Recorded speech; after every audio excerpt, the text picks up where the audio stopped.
আপামর জনসাধারণ সবাই তো স্বাধীন থাকবার পক্ষপাতী, এতে কোনো সন্দেহ নেই।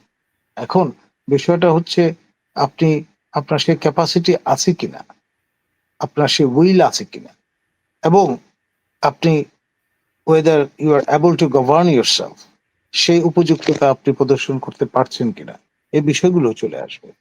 আমাদের দেশের এক অংশ মানুষ কিন্তু ভীষণ রকমের হতাশায় ভুগছেন আপনার এই মবক্রেসির উত্থানের কারণে। মব কালচার সবাইকে হতোদ্যম করে দিয়েছে। ফলে তার সঙ্গে তার থেকে মব কালচার থেকে মুক্তি পাওয়ার জন্যে আপনার সেই রকম ঘটনা যদি ঘটে, অর্থাৎ ইখতিয়ার উদ্দিন মোহাম্মদ বখতিয়ার খিলজিকে পথ দেখিয়ে নদিয়ায় হাজির করেছিলেন লক্ষণ সেনের একেবারে প্রাসাদ পর্যন্ত বৌদ্ধ ভিক্ষুরা, এই অঞ্চলেরই মানুষ তারা।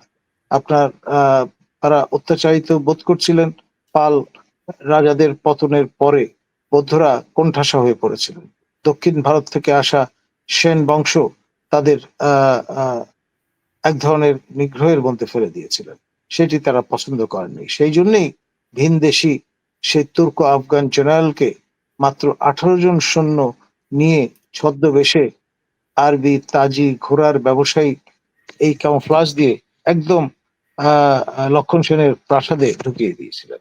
এবং প্রাসাদ আক্রান্ত হওয়ার পর যখন দেখলেন লক্ষণ সেন ইজ টু লেট, তিনি পেছনের দরজা দিয়ে নৌকোয় উঠে চলে এসেছিলেন বাংলাদেশের বিক্রমপুরে।